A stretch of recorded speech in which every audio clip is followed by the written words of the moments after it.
Thus, it must have been a topic of intense scrutiny, having arisen during the pre-sectarian period that is closest to the original teachings of Shakyamuni Buddha. Consequently, this discussion cannot be assigned to any particular sect. It underlies and unifies the whole Buddhist worldview, even the Theravada, which commonly claims that the Buddha did not present an ontology. In this talk, I will present a synthetic overview of Buddhist cosmology and ontology in the context of contemporary post-Newtonian science and explore its implications for the spiritual path. One is struck by the degree to which the Buddhist worldview anticipates contemporary scientific discoveries, once one overcomes the misosophy of scientism and philosophical materialism, which true science transcended long ago. That this is not generally recognized or accepted testifies to the ignorance that masquerades as enlightenment today.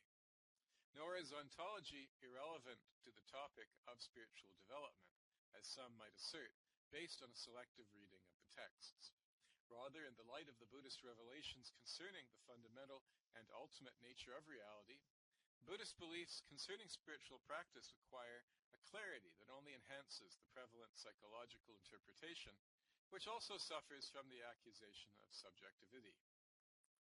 Unfortunately, what Evans Wentz referred to as the long, dark age of the West still blinds us to the insights that might be derived from realizing that scientism, as distinct from science, does not only not present a comprehensive picture of reality, it actually blinds us to it, in the service of a contemporary ethos that increasingly threatens to destroy the world of nature and humanity in the relentless pursuit of competition, property, and mindless consumption that stands opposed to the three primary facts of existence: non-self-identity, impermanence, and suffering as taught by the Buddha.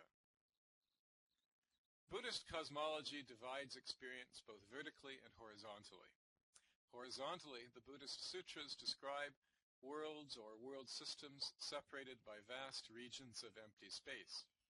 These worlds appeared in great spheres that emerged out of a state of potentiality, expanded, contracted, and disappeared over long periods ranging from millions to trillions of years.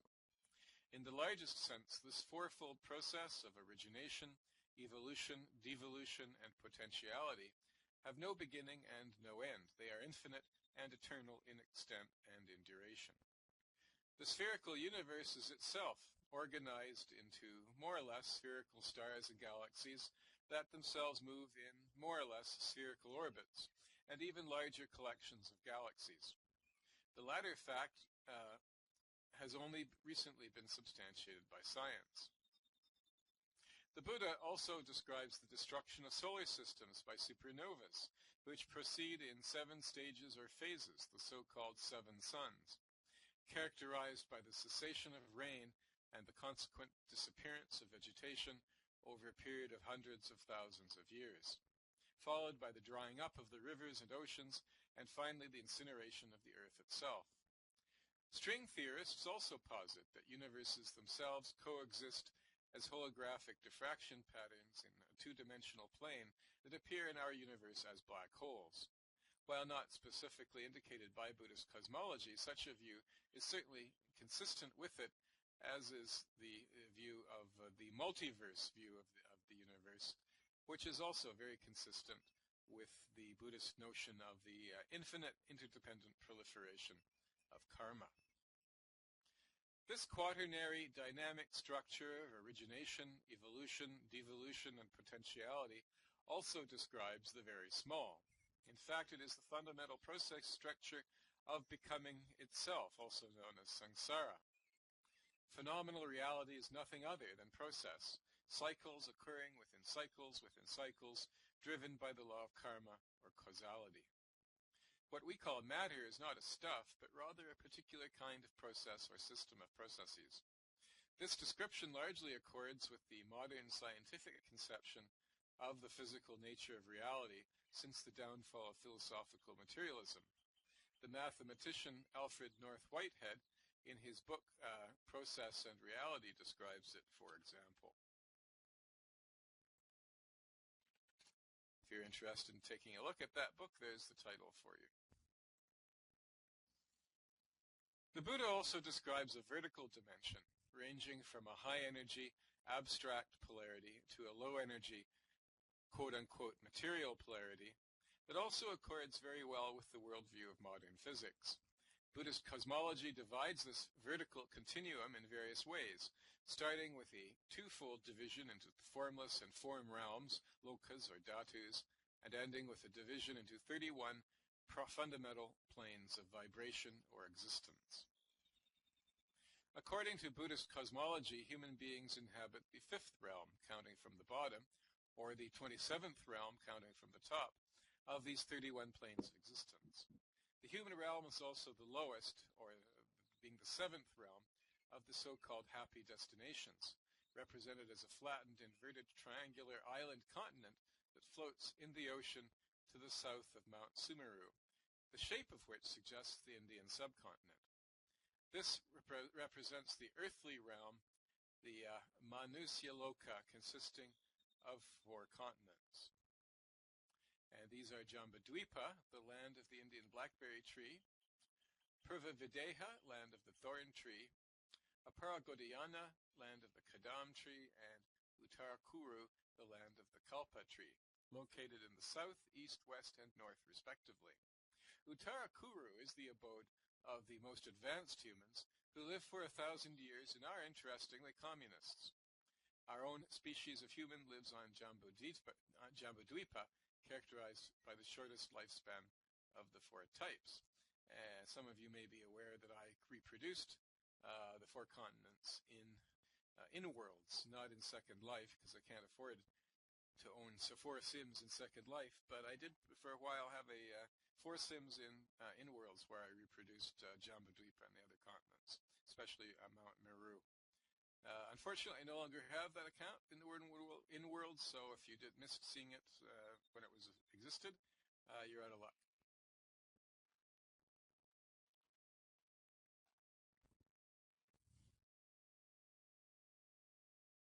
Sumeru, a literally excellent or wondrous mountain, is the Buddhist representation of the universal archetype of a central world axis, usually represented as a mountain, tree, or pole. Commonly identified with Mount Kailash, or Gungan Rinpoche, in the Tibetan Himalayas, this identification is clearly symbolic. In fact, geographically, and here I am primarily interested in physical facts, Sumeru clearly represents the rotational and magnetic axes of the Earth. The 4 continents represent the continents of the Earth. The shape of the southern continent, where human beings live, clearly corresponds to the Indian subcontinent. Thus, the western continent would correspond to the African-South American landmass, which we now know were originally joined, the northern continent to North America and Greenland, and the eastern continent to Eurasia. It is now known that several supercontinents have formed and separated throughout the Earth's history. The Buddhist description appears to allude to a specific moment in the Earth's geologic history when the continents had just this formation. According to at least one animation I have seen, this was the situation about 120 or to 130 million years ago. In this interpretation, then, the peak of Mount Sumeru would correspond to the north polar axis of the Earth, the magnetic pole of which, like Shambhala, wanders. The ocean around its base corresponds to the One World Ocean, in which the continents drift. The One World Ocean is clearly shown in the Dymaxion map invented by the great American inventor R. Buckminster Fuller. Mount Sumeru includes the realm of the Asuras, who inhabit its base, the realm of the 4 great kings, who occupy its 4 slopes, and these are Vaishravana, he who hears everything, Virudaka, he who causes to grow, Dhritarashtra, he who upholds the realm, and Virupaksha, he who sees all, associated with the colors yellow, blue, white, and red, the north, south, east, and west, and various symbols including the umbrella, mongoose, stupa, sword, pipa or lute, serpent, stupa, and pearl. The function of the 4 great kings is to report to Sakra, the chief of the realm of the 33 gods, on the moral state of humanity. And the realm of the 33 gods, Vedic and post-Vedic demigods who occupy its truncated apex.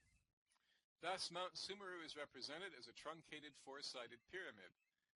This architecture resembles that of Mount Kailash, as well as the ziggurats built in the ancient Mesopotamian Valley and western Iranian plateau, and similar structures called step pyramids also found in Egypt, Europe, Mesoamerica, South America, North America, and Indonesia. Floating in the air above Mount Sumeru are the realms of time, the Yama Devas, joy or contentment, the Tseten Devas, two realms associated with creativity, and three god realms, the Brahma Devas. Below the realm of the humans and the Asuras are the realms of ghosts, animals, and hell beings, the latter divided into 8 hot and 8 cold hells. It is fashionable to interpret the realms of Buddhist cosmology psychologically, as representative of various types, stages, or degrees of consciousness or conscious realization.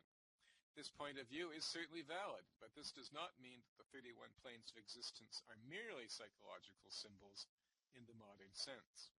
According to the Buddhist worldview, psychological and ontological states are opposite sides of the same coin. Reality itself is ultimately resolvable into mental states, matter itself being merely a delusion of consciousness. In this discussion, I intend to focus on the neglected ontological aspect of the Buddhist cosmic conception. In particular, I will focus on the realms that we perceive and/or that interact or communicate with our own earthly realm. I am well aware that this description finds correspondences with certain modern speculative theories associated with various theosophical, National Socialist, UFO, and conspiracy theories. Dr. Jacques Vallée is one of the most reasonable individuals currently exploring this area. And another significant individual exploring this area is Dr. J. Allen Hynek, whose dates are 1910 to 1986. He was a noted astronomer and a professor and one of the most respected figures in the scientific study of the UFO phenomenon. Prophetically, in 1980, he declared at the proceedings of the First International UFO Congress, quote, "I hold it entirely possible that a technology exists which encompasses both the physical and the psychic, the material and the mental. There are stars that are millions of years older than the sun. There may be a civilization that is millions of years more advanced than man's. We have gone from Kitty Hawk to the moon in some 70 years, but it's possible that a million-year-old civilization may know something that we don't. I hypothesize an M&M technology encompassing the mental and material realms. The psychic realms, so mysterious to us today, may be an ordinary part of an advanced technology." I did get a question from someone via instant message. Since other people can't see your question, I'd appreciate it if you would post your questions in the nearby chat rather than instant messaging them to me.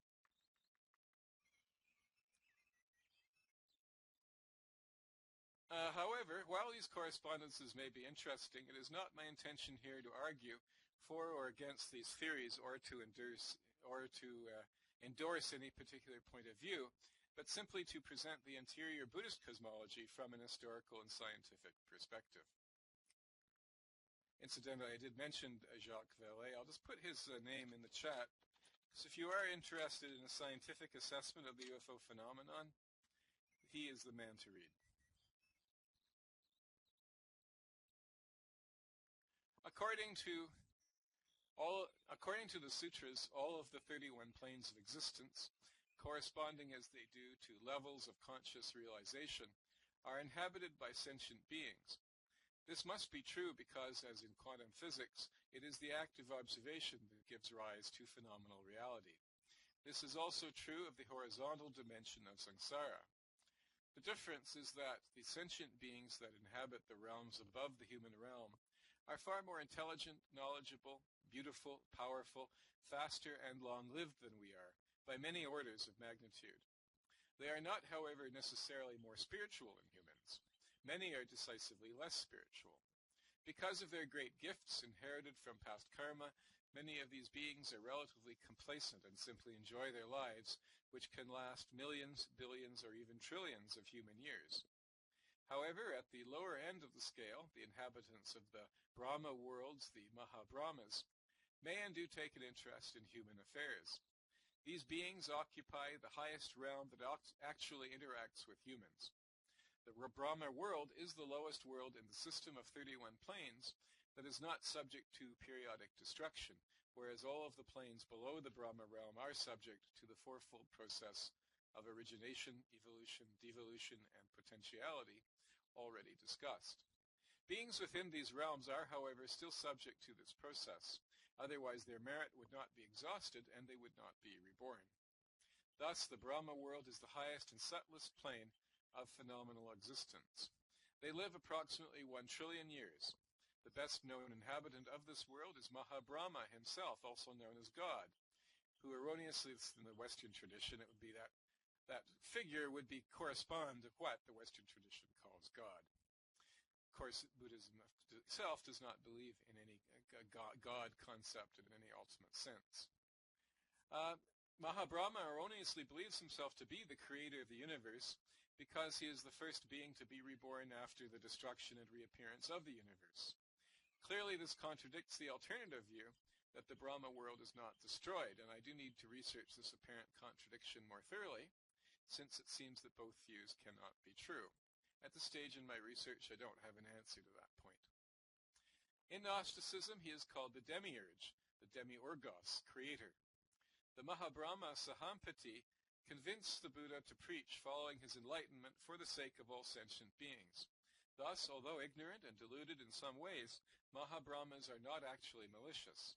The Buddha encouraged his disciples to be reborn there as an intermediate step towards enlightenment, and provided the well-known metta meditation to achieve this goal. The so-called divine race, the Devaputra, inhabit the next lower world associated with creativity, the Parnimirmita Mashavartin. These are the original capitalists, divine beings or devas who delight in desire and enjoy the offerings given by others. These correspond to the anthropomorphic gods of the pagan polytheistic pantheons, which in many traditions, for example voodoo, are literally nourished and sustained by the offerings they receive. These beings live for about 9 billion human years. Mara, the tempter of the Buddha, is often said to reside in this realm, although he is also associated with the demonic asuras. And I'll be speaking about this more later. Next are the Bodhisattvas, who are reborn in the human world as Buddhas. Each Buddha initiates an eon, era, epoch, or dispensation of Dharma, which does not end until his Dharma is forgotten. Thus, we are now in the Buddha dispensation of Shakyamuni Gautama, which will last for only about 5,000 years. We are therefore now at the midpoint of the Shakyamuni dispensation. The Bodhisattvas inhabit the Tusita, or joyful realm, the second realm above the human. These beings live for 576 million years.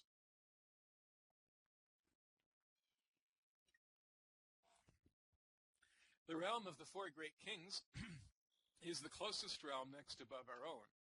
The nature spirits, dwarfs, fairies, dragons, goblins, trolls, and similar beings of all traditions of varying degrees of ethical purity inhabit it. These beings live for 9 million years. Other sources say 90,000 years. Finally, we find the asuras and 4 human types.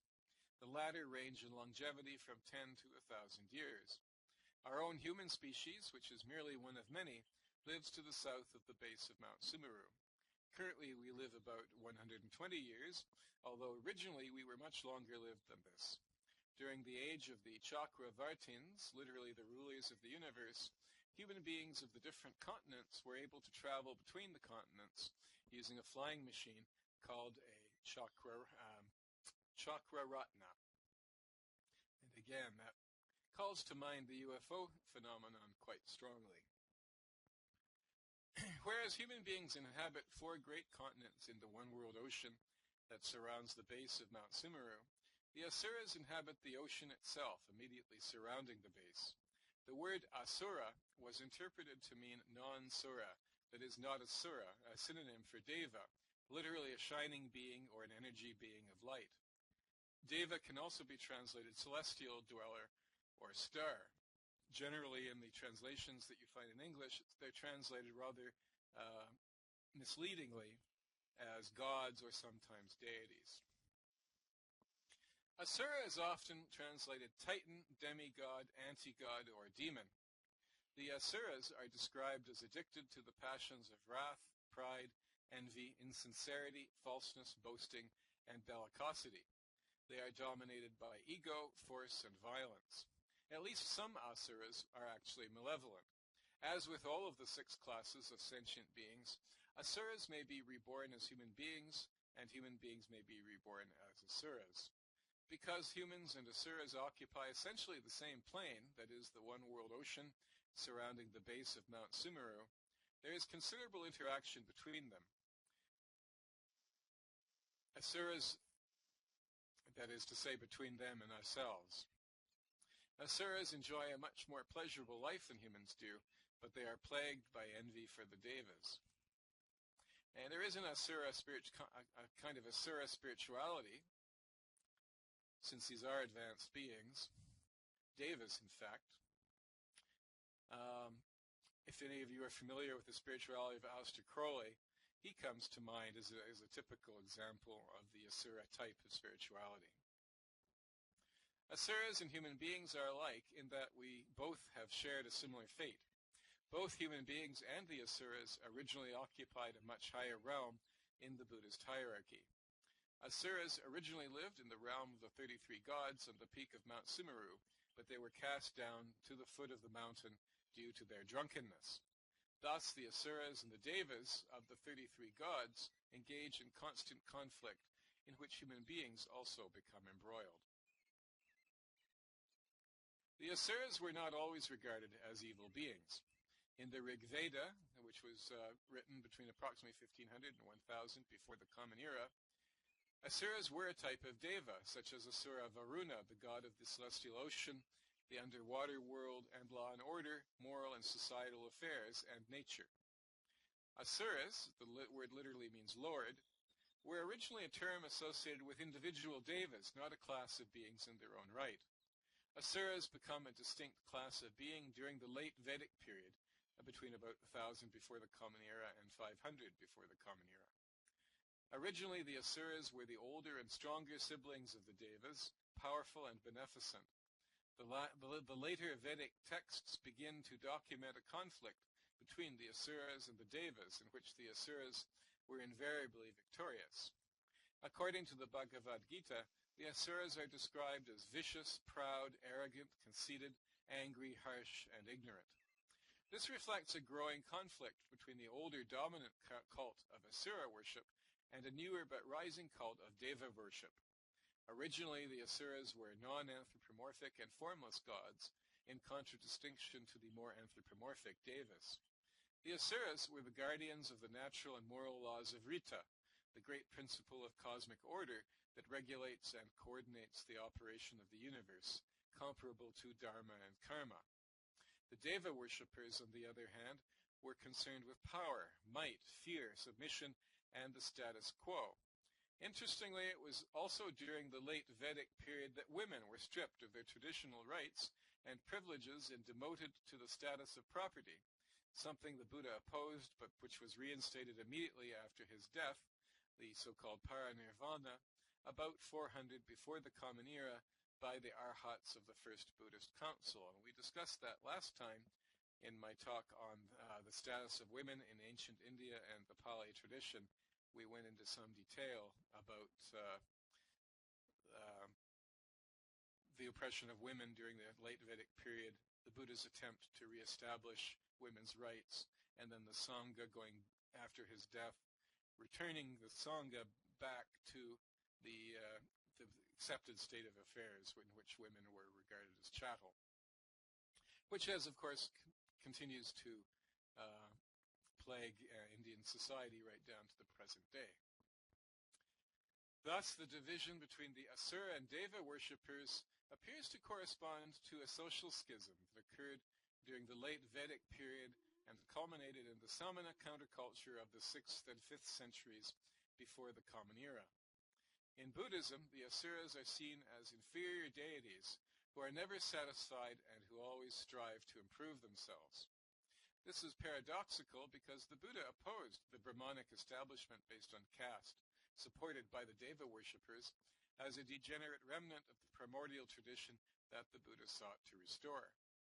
This schism reflects a conflict between the adherents of the old gods that continues to this day, in which the worshippers of the old gods seek to restore their worship to a position of primacy against the more recent gods of oppression. One finds a similar conflict in Egyptian mythology, in which the old gods like Sept, now associated with evil, hence the word Tseten, were originally not regarded as evil at all. This principle of cosmic conflict became entrenched in later religions such as Zoroastrianism and Christianity as well. In the Iranian tradition, the asuras, especially Asura or Ahura Mazda, the personification of wisdom, retained their privileged status, and it was the Devas who were demonized and cast down. Similarly, human beings originally occupied the radiant or splendid realm, the Abhishvara, next above the Brahma world. Here we dwelled as beings of light or pure energy, characterized by delight and joy, with lifespans of approximately 10 trillion years. The original transhumans, or Deva humans, were psychologically individual, but physically similar. Plato describes them as celestial bisexual spheres of pure energy. When a universe re-emerges from a state of potentiality, the so-called Vivarta Kalpa, it is immediately populated by humans from the Abhishvara realm. According to modern scientific reckoning, this occurred about 14 billion years ago. The first humans were not like modern humans. They shone in their own light, moved through the air without mechanical aid, lived for a very long time, and did not require physical nourishment. They were more like a type of inferior deity than contemporary human beings. This was the age of the Chakravartins, literally universal rulers. However, gradually we developed a taste for physical food and sensation. Our bodies became heavier and more material. We lost our intrinsic luminosity. Our bodies became more differentiated. Our lifespan decreased. We divided into two genders and began to reproduce sexually. We began to hunt and eat the flesh of animals. Territoriality, property, greed, theft, violence, and criminality gradually overtook us.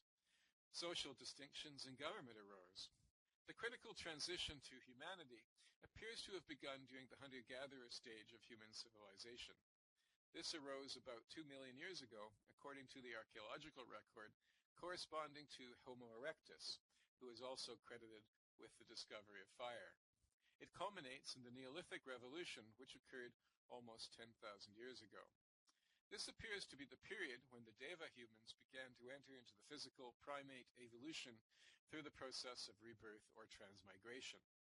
This was perhaps facilitated by the ingestion of psychedelic plants by early primates, as suggested by Aldous Huxley, Terence McKenna, Graham Hancock, and others, thus opening a door, as it were, to the higher realms.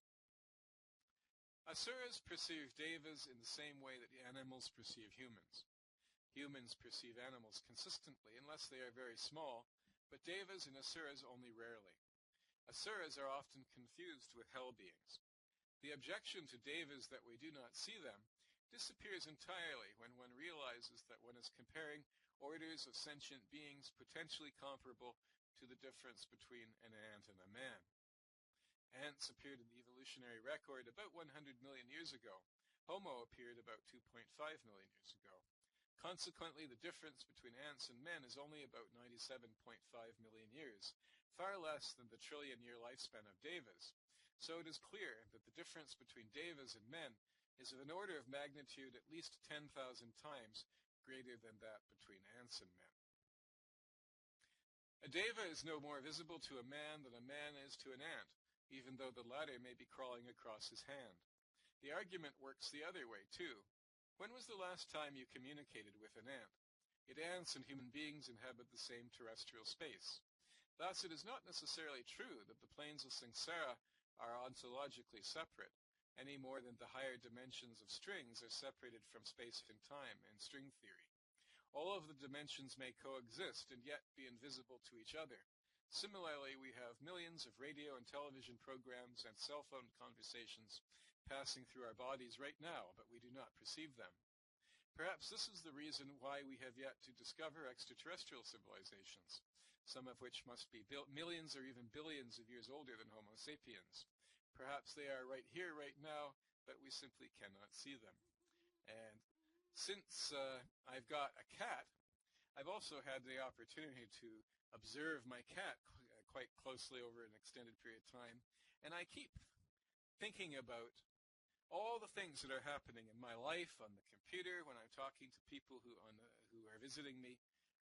That Zenji, my cat, to him they're just static, noise, empty noise, empty of meaning.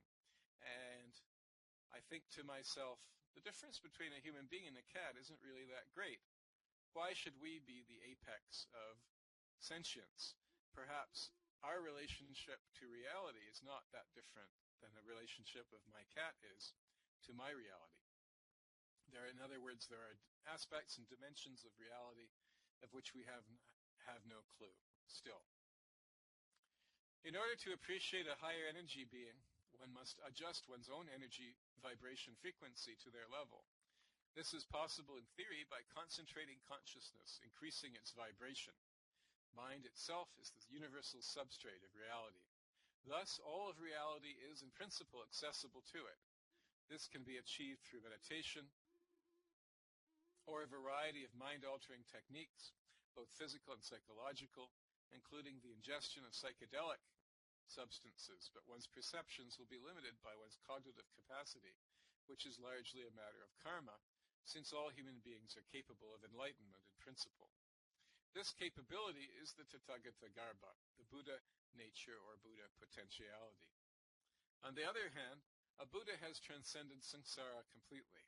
Therefore, he is able to travel in a mental body to any part of samsara and communicate with the beings that inhabit other realms without limitation or distortion. Thus, he has a perfect understanding and knowledge of reality. At this point in the talk, I do have a table which I cannot reproduce verbally. You'll see a table similar to the table that is in the talk behind me on the board. I'm also going to give you the link to the talk online so that you can go look at the table if you're interested. Essentially, it's a summary and organization of what we've been discussing.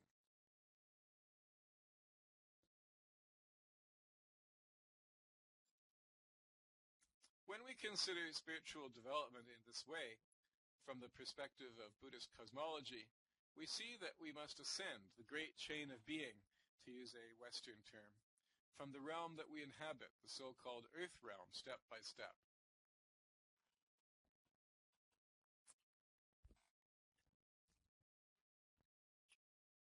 The life of the Bodhisattva Gautama is the paradigm of this process in the current eon. Even Gautama experienced 2 false starts before attaining enlightenment after renouncing the world at the age of 29. First, he endeavored to achieve transcendence by refining his consciousness to the ultimate degree.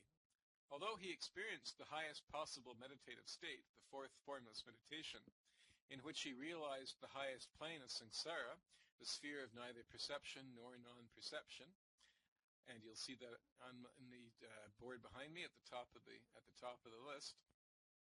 He regarded it as unsatisfactory. Subsequently, he plunged into a multi-year experiment in extreme asceticism, or tapas, including self-mortification, living and breathing in charnel grounds, mind control, breath control, and extreme fasting. Despite all this effort, all he achieved was bringing himself to the verge of dying. It was only after rejecting all of these practices as intrinsically worthless that he approached the periphery of enlightenment. He simply sat beneath a tree and practiced mindfulness of the breath and the body with intent, mental concentration, insight, and detachment. Then he experienced his final challenge, his famous encounter with Asura Mara. The character of Mara appears to have 2 different aspects, which may be related to the conflict between the Asuras and the Devas. In one aspect, he is a deva, a resident of the plane of the devas that wield power over others' creations, the highest realm of the Kamaloka. Mara is commonly understood to be the chief of this realm. In another aspect, he is a demon or asura. It appears to be in the latter aspect that the Buddha encountered him on the cusp of his enlightenment. This story is well known and need not be repeated here. My main point is that Mara was intensely opposed to the Buddha's enlightenment, for by becoming enlightened, Gautama would not only escape Mara's domination, Mara knew that he would lead countless others to do so too. Here we see the envy and hatred of the devas for which the asuras are famous. Yet in order to become enlightened, Gautama also had to conquer Mara as the chief of the asuras who block the way to the higher planes. From this we may infer that the asuras, in their war against the devas, are also opposed to human spiritual progress. Psychologically, we would say that the asuras are the personification of the blind forces of desirous attachment and the instinctual complexes that bind humanity to samsara and the animal state. And speaking of the animal state, my cat is meowing incessantly. I'm just going to take a minute to go and see what's going on. If you'll excuse me one moment, I will return momentarily.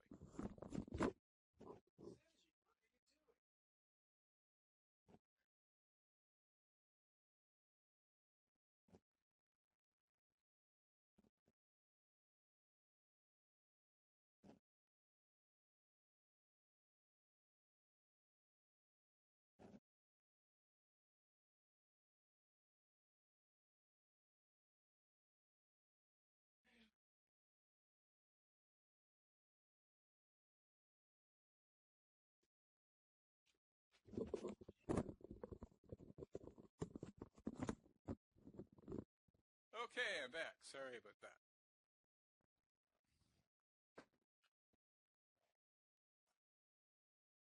Zenji's here with me, so you may hear him still.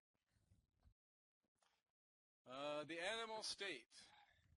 Mara must be encountered and overcome in order for the spiritual quest to be successful. This is, of course, the central axiom of Tantra. All the spiritual traditions of humanity attest to the dark night of the soul, the experience of agitation, confusion, and suffering, without which the spiritual quest is fruitless.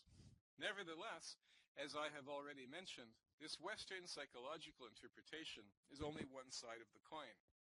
The other side is the objective ontological existence of the asuras themselves. Thus, contemporary humanity is situated at a great crux.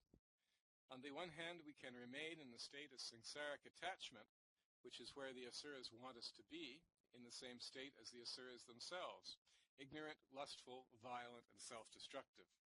On the other hand, we can dare to encounter, challenge, and overcome the asuras themselves through an act of will, master them. This cannot be achieved by repression, however, or by reliance upon some fatuous vicarious atonement. For the asuras stand guard as sentinels at the base of Mount Sumeru, challenging and obstructing all those who endeavor to ascend to its peaks. They cannot be evaded or avoided. They arise out of the watery depths of the collective unconscious and strive with all their power and might to possess and overwhelm all those who dare challenge them, dragging us down. Whoops. Sorry about that. Just give me 1 second. Just had a cat on my keyboard.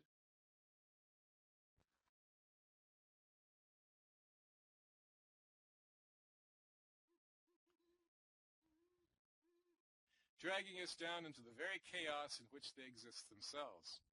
This is the lesson par excellence of the enlightenment of the Buddha.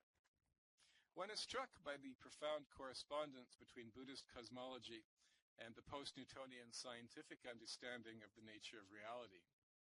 This is all the more remarkable when one compares the Aryan cosmo-conception with the Semitic worldview, with its limited notions of a 6,000-year-old universe, creation biology, flood geology, the unique spiritual status of the human species, racialism, the chosen race, geocentricity, etc., which led to the blood feud between the new science and the church, that in turn has led to the virtual abandonment of any notion of a vertical or spiritual axis of existence in the West. This has led to the disaster of scientism, philosophical materialism, scientific socialism, social Darwinism, and fascism, the results of which not only threaten human civilization, but the very survival of the planet itself. I have documented some of these remarkable correspondence in this talk, including the reality of astronomical distances and the vast cycles of time, including other stars, worlds, and sentient beings throughout the universe and beyond, interstellar space, the Big Bang and the expansion, contraction, and ultimate destruction of not just this universe, but many universes beside our own. That reality has no origin and no creator. The ubiquity of the law of causality. The complete interdependence of phenomena, which was only proved in the 1960s by Bell's theorem. Periodic destruction of planets by supernovas. The reality of higher dimensions, characterized by different frequencies or vibrations of energy, all real but many of which are invisible and intangible to each other. The non-reality of matter, virtuality. The non-uniqueness of human sentience, multiple human species, the primacy of the mind, the quantum act of observation, process philosophy, continental drift, vast cycles of terrestrial historical time characterized by periodic world cataclysms, one world ocean, the universality of sentience, and thus the complete interconnectedness of all living things, all living beings, with no essential difference between them. The precise genetically programmed longevity of Homo sapiens of about 120 years, the depth of the Earth's atmosphere, distance from the Earth to the Moon, the reality of air and space travel, and finally the reality of psychic abilities, which are just beginning to be classified and studied by science. I hope the foregoing will convince even the most skeptical that the belief prevalent in some schools of religious Buddhism and based on an over-reliance on a couple of texts, that the Buddha did not teach a theory of the nature of reality is factually false. Thus we may open our minds up to the realization that we do not pursue meditation in a vacuum. Spiritual development is not a purely mental or subjective activity. Rather, it expresses a profoundly real, universal teleology through which one may discover not merely abstract metaphysical or psychological insights, but profound realizations concerning the fundamental nature of what we choose to call physical reality. Now, finally, I do have an appendix. At the request of a student, I have added the following account of the Preta world, that is, the world of the spirits of the dead, commonly but mistakenly referred to as hungry ghosts, from the Chinese Gui. The Pretas inhabit the Paraloka or other world, and are characterized by insatiable hunger and thirst, as well as being subject to a moderate heat and cold. This is one of the 6 classes of rebirth, one of the unhappy destinations below the human, but above hell beings. Mostly they dwell on earth, in desert and in waste places, and thus may be counted as a near-earth realm, though they are normally invisible to humans, except when one is in a certain mood or mental state. When they do appear, they may appear during the day or the night, and may be recognized by their relatives. We, however, are visible to them. Generally human in appearance, the Pretas are rather cadaverous, much like the traditional image of the zombie, although they can also appear as smoke or fire. The character of the smoke monster in the TV series Lost, which incorporates many Buddhist motifs, has the appearance of a Preta. They have huge appetites, but are unable to satisfy themselves, and feed on revolting and disgusting substances such as corpses and feces. Some Pretas prey on human blood, like the vampire. Rebirth as a Preta is the result of karma, like all rebirths, especially falseness, corruption, compulsiveness, deceit, jealousy, greed, and addiction in one's previous life, or one's previous rebirth. Mostly they are pitiable creatures, and people often leave food offerings to them in the temples and elsewhere. However, an offering directly given cannot benefit a Preta. The merit of the offering must be transferred also. This is an interesting detail that shows that the concept of dedicating merit, the punya parinamana, was established by the time that the Petavatu, the stories of the departed, in the minor anthologies, the Khuddaka Nikaya of the Pali Canon, was composed perhaps 150 years or so after the death or parinirvana of the Buddha, although others place it as recently as the 2nd century before the Common Era. Thus, the view held by some early scholars that the practice of transferring merit is A, Mahayana practice exclusively, and B, late, that is 5th to 7th centuries of the Common Era, is definitely disproved. And since I wrote that, I have found other references in the Pali Canon, other clear references to the dedication of merit as well.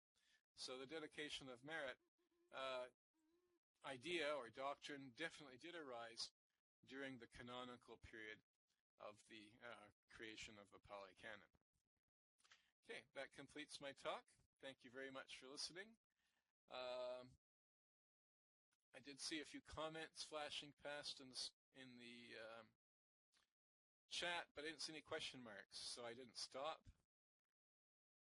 Peter says, read The God of Buddha by Jamshed Fozdar. Be interested in hearing something, perhaps you'd like to tell us something about that book. I'm assuming this individual is going to argue that the Buddha was in fact a theist.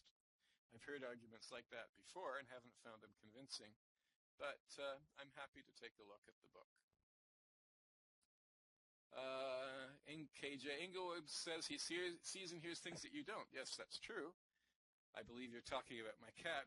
I see things that he doesn't. He sees things that I don't. His hearing is many times more acute than mine. His eyesight is more acute. His tactile and smell sense, and also his sense of smell, is much better than mine. So this just proves that this is an example of how we create our own reality. However, I still suggest that my reality, despite his enhanced senses in certain specific ways, my reality is ultimately larger than his.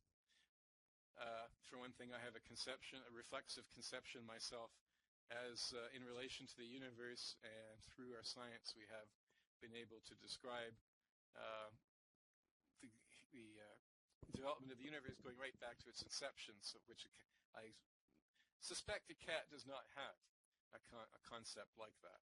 So I would suggest we're in the lowest stages of reflexivity, but continuous with that of animals. And from that I would extrapolate that reality is far vaster than our mental conception of it, even with all the advances of modern science. Jospe says, could it be so that we experience the levels of existence we can't perceive when we sleep, or rather dream? We can't so much not perceive that our brains almost immediately forget. There are a lot of traditions to do with that say that in the dream state we are closer to the enlightened state, and that we simply forget most of what we experience.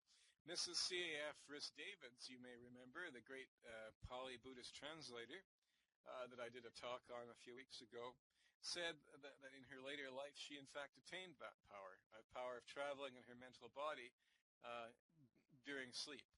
So yes, there are many traditions that say something along those lines. Jospe says, it is interesting to feel like all these beings are as levels within me. Although they might be out there, it seems like a state of mind always will offer you the fitting realm. In the Buddhist view,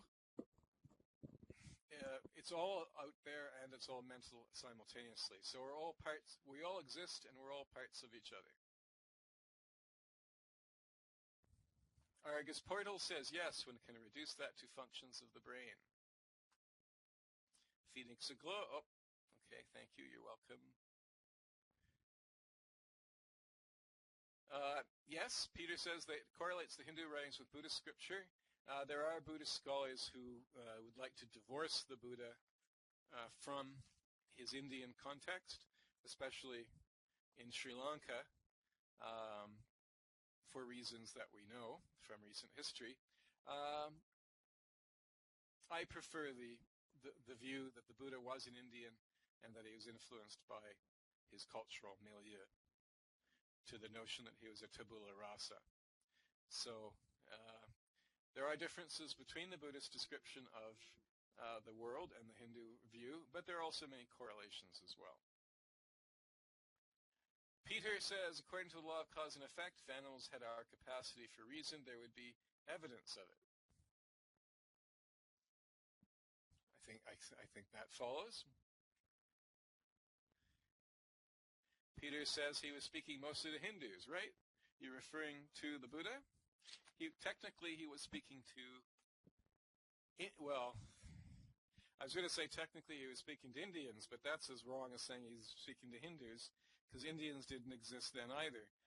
Hinduism is a synthetic movement which began to arise around 200 before the Common Era. Technically what the Buddha arose in was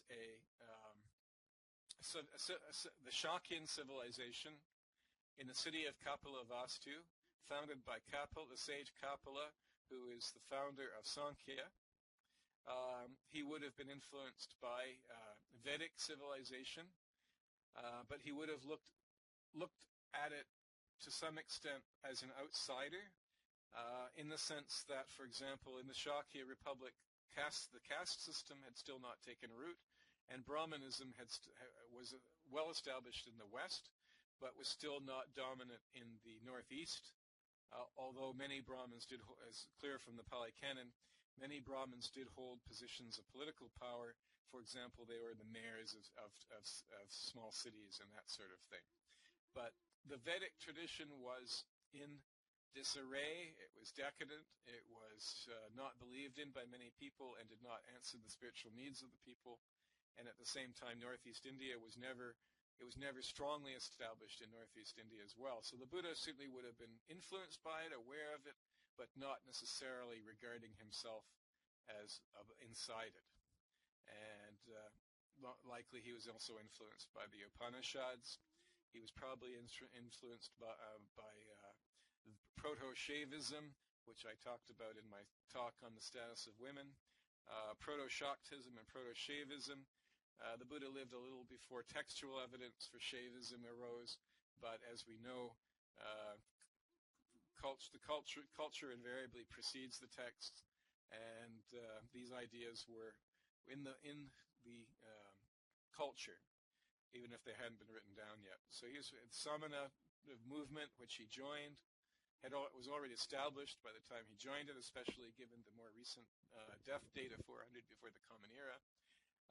So that gave him something that he could associate himself with in his renunciation, and which led ultimately to the arising of Buddhism as a Nastika tradition, that is a non-conventional tradition that did not necessarily accept the authority of the Vedas. Nonetheless, he was influenced by his cultural milieu, as any human being is. I actually had a professor once who wanted to believe, he was Sri Lankan, and he wanted to believe that the Buddha was the tabula rasa, that he had no cultural indebtedness to Indian civilization whatsoever, that in fact he rejected it all, and I find that quite a preposterous notion.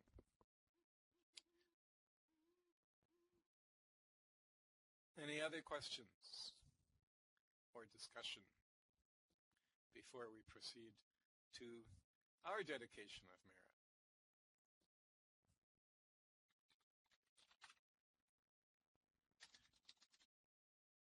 Okay, in that case, let's proceed with the dedication of merit, whereby we dedicate the merit of this talk, to all beings.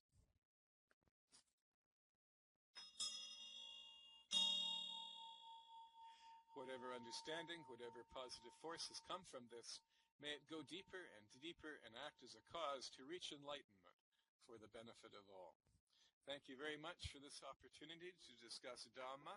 It is my privilege and pleasure. I hope you found it interesting, and until next time, Namaskar.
forget, if you'd like a copy of the note card of this talk, please send me an instant message and I will send you a copy.